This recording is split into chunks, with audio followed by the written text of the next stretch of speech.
Hi everyone, my name is Kristin. Today I'm going to tell you about how my childhood ended the moment my mom died. This story is about my life, and I've decided to share it with you. Maybe there are those among you with whom our fates are similar? My mom, my brother Ted, and I used to live together. Everything was fine. In spite of my mom's busy schedule at work, we had a good time on the weekends, and when she took vacations, we'd go somewhere out of town. Do you know what Ted and I loved the most? She'd make us breakfasts of scrambled eggs in the shape of faces, beautifully decorated. Then we'd go into town and walk for miles until the evening. Mom would read us books or chase after us. We played soccer or basketball right in the yard. I knew we couldn't have a better mom. Even when Dad left, we felt like a complete family because Mom's love made up for all the gaps. Ted and I drew a beautiful poster for her birthday. Mom cried when she saw it. It showed the three of us and our house. Mom framed it and put it on the wall. We admired it every day. "You're the best mom ever. We love you." "A lot." "What would I do without you, kids? I love you so much." "How would I be without you?" "What do you mean? We're nowhere without you, just like you aren't without us. Who will take such good care of us and do everything you do for us?" "You're right. I was just thinking out loud." "Don't say that. You're our mom, and you have to be there for us." "I'll be with you till the end." Mom worked hard to provide for us, but in recent years, I began to notice that she got tired faster, lost a lot of weight, and her hair came out. I guessed she was sick, but when I asked her about it, she would say the same thing. "It's okay, baby." One day I came home early from school and found her unconscious on the kitchen floor. I called an ambulance. Ted was still in school at the time. At the hospital, they gave my mom some kind of IV drip, and then they said they had her card and that she was seriously ill. "What does she have?" "She has blood cancer. Didn't she tell you?" I didn't say anything. It was like being hit over the head with something. I didn't want to believe it. "How long does she have?" "A month, tops." "I got it. Thanks." "Do you have another guardian? A relative whom I can call?" "No, we don't have anyone." "Wait, where are you going?" "I have to pick up my brother from school. We'll be right back." I picked Ted up from school. He kept asking where his mom was. I told him she was sick and that we were going to see her. Ted didn't understand the words cancer or leukemia, and I didn't want to tell him what it was. We spent the evening at the hospital, and then I decided to go home to bath Ted and put him to bed. My little brother resisted, saying he wanted to stay with Mom. I told him that if we didn't go home, our mother would scold us. I fed him, put him to bed, and sat down in the kitchen myself. Oh, and how I cried. I was so scared. I didn't know what to do next. I was only 13 years old, and my little brother was 7. Where were we going to go? How were we going to live? I didn't understand anything, but there was no way out. As long as my mother was still alive, I had to stay strong. The next day, while Ted was at school, I went to the hospital and asked how her treatment was going. The doctor said that her progression was stable, but that Mom was not coming out of it, and we didn't know what was going to happen next. I asked how much the treatment costed and what else was needed. The doctor said, "As you have insurance, it will cover most of the expenses, but you'll still have to pay for hospital care and other medications. It will cost you $5,000. "How much?" "I'm sorry, I understand, but the insurance money is running out, so it's either pay up or—" "I'll find the money." I left with a firm belief that I was going to make the money. But the first thing I did was go to school and tell the principal that I would not be attending classes. I asked to take a leave of absence. My brother didn't know anything, and I didn't want to share all the details with him. I had to find a job. Because of my age, it was harder than I thought it would be. But I was a big girl for my age, so I looked good enough. An acquaintance of a classmate made me a fake ID for $100, and I used it to get a job. I got a job at a store near my home. It suited me fine to run to Ted on my breaks. I worked hard, knowing that I needed money for my mother. It all happened so suddenly that my brain wasn't thinking anymore. I just did what I was told. So a month went by, but my mom was still alive, and with it, my hope. I was supposed to get my first paycheck, plus part-time jobs and overtime. I was ready to contribute part of the amount to the hospital, so I went to the accounting department and asked for my paycheck. "Take your time. Hold on. We just found out something, Abby. Or more specifically, Christina." What should I call you? I realized they'd figured out my fake ID. So, what's next? We have to go to the police. You're not an adult, and you're using fake IDs. Does your mom know about this? None of your business. And if you're rude, I'll call the cops. Okay, what do you want? I'll let you go without pay, and I won't call the cops, okay? That's a neat trick. Somehow I feel like you found out about it a lot earlier, but you decided to use my labor because I was doing a good job, right? And what if I write a counterstatement? Say you were illegally exploiting child labor. Watch your mouth, girl. Why? Did you think you could just kick me out without paying? Why don't you call the cops, and I'll tell them what you're up to with the IRS, overdue merchandise and black accounting? Huh? What do you think? You little bastard. I'll give you your paycheck, but you're out of here once and for all, you understand? I don't need you anymore. I won't work with you anymore. Here's the money. Get lost. Honestly, I didn't expect this for myself, because I would never talk like that before in my life, and I never even thought about it. But my childhood was over. I had to admit it. Joyfully, I left there and ran to the hospital. Doc, here's the money. Here's some of it. I'll get some more.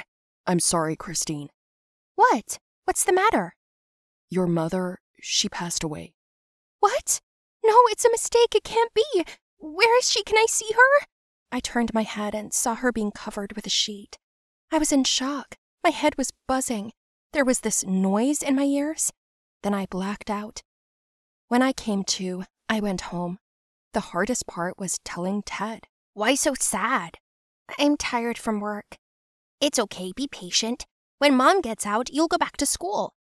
Yeah, I guess. Ted, I need to tell you something. I drew a new picture for Mom. It's sure to make her feel better. Wow, show me. He brought a new picture of the three of us with a dog. What's that? A dog? Yeah, I'd like a dog. Why don't we ask Mom? When she gets better, we can train her together.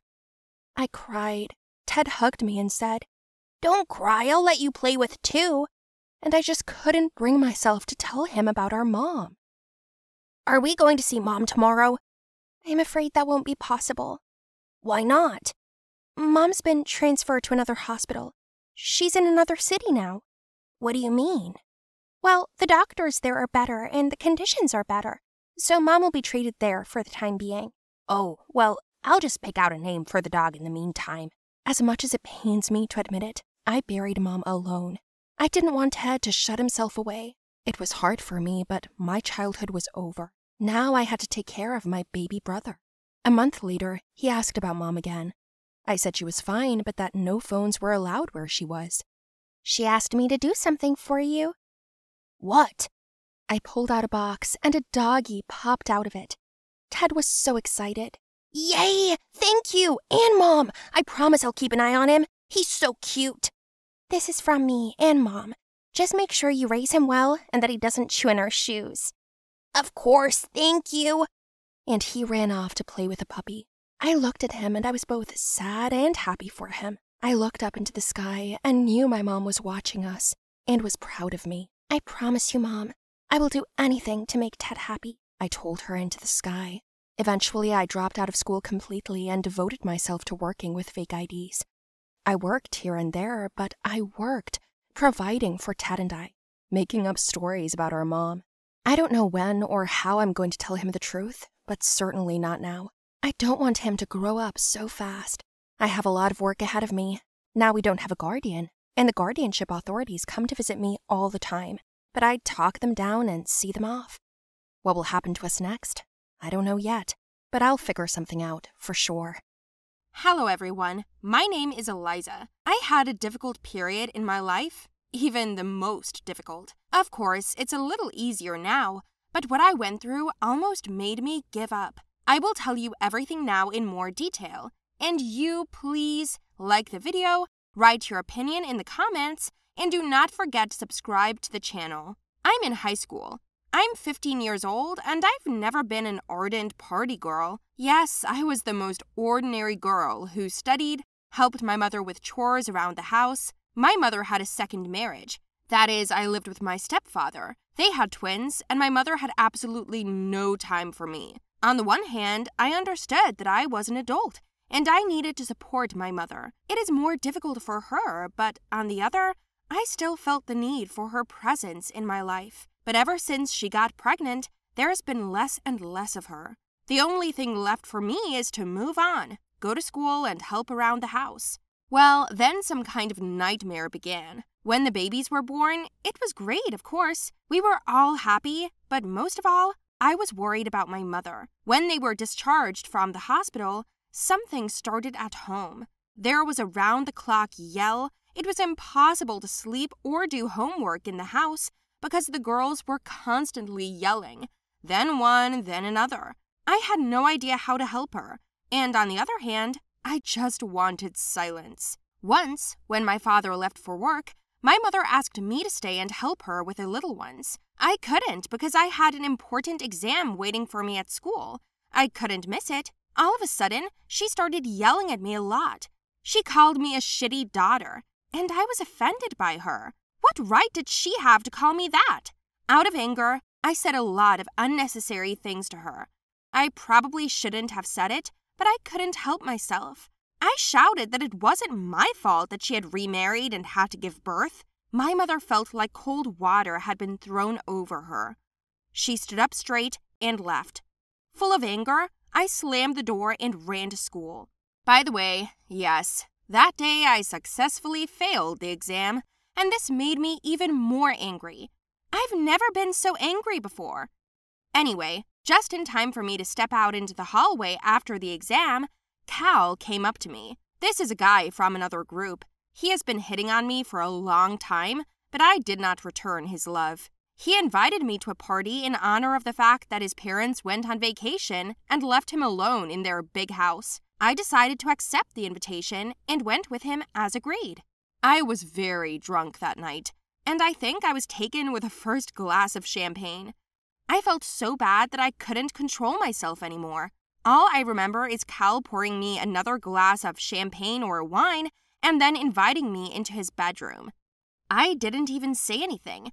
I just went with him, and I don't remember much about what happened there. When I woke up the next morning, I felt like my whole body was hurting, including my head. Cal started to say something to me, but I put my hand over his mouth. I didn't want to hear it. I got dressed and left. I heard a lot more from my mother, and our relationship heated up. But the problems didn't end there. After a week, I noticed something. I had delayed menstruation. I bought a pregnancy test, and yes, it's like I've won the fucking jackpot. I got pregnant. All I felt at that moment was regret and confusion. I felt sorry for myself, and also terribly afraid. I now did not know what to do and how to be. I definitely didn't want to tell Cal about it, and I planned not to tell anyone yet. My mother knocked sharply on the bathroom door, and I ran out of it like I was scolded. I ran into my room and remembered that I had left the test in the bathroom. A second later, my mother ran out of there shouting, "Are you pregnant?" I didn't have time to come up with an excuse, so I just said yes. She asked who the father was, and I said I didn't know, or rather I didn't remember. She almost had a heart attack. No, I wasn't hoping for anything, and I hadn't even decided what to do about keeping the baby or not, but my mother's behavior made me give up, and I suddenly wanted to give birth to her for evil. She went and wailed every day, slowly dripping on my nerves. She demanded that I have an abortion. I said I was going to give birth. To be honest, I didn't expect such a reaction, but she collected all my things and put them out the door. I couldn't believe she'd done that. Well, how can you kick out your pregnant daughter? I felt a sense of despair and resentment, and all I wanted to do was cry. I cried a lot and every day. It's a good thing my girlfriend took me in. Natalie was kind, and she lived alone with her parents. Nat understood my situation and promised to help me in any way she could. I don't know how long I lay and cried. Apparently it was influenced by hormones. It's been a week, and I haven't heard from my mother. Of course, this upset me even more. My stepfather didn't care about me. I didn't need anyone but myself and my girlfriend. As soon as I thought about it, someone came to the door. Imagine, it was my stepfather. He brought me money, food, and clothes. It turns out that Natalie told him where I was, and he decided to help a little. I didn't expect it. When I asked where my mom was, he said she was home with the girls, apologized for her, and said she was having a hard time, so she was taking it out on me. I asked him to tell her that I was not a scapegoat, and that if it was so difficult for her to think about me, then let her not strain herself. Apparently, she had no place left for me in her life. My stepfather must have felt it too, so it was like he was apologizing. I accepted his help, and then he left. I gave the whole amount to Natalie for my living expenses. We held out for another month, but I needed care, a doctor and all that, and I didn't even know where to go. I was so scared. I was getting even more depressed when someone knocked on our door again. I thought it was my stepfather again, but Cal was standing outside the door. He threw himself on me, kissed me, hugged me, and swore that he would love our child more than anyone else. I couldn't believe it. I thought he was kidding, but it turns out I was wrong about him.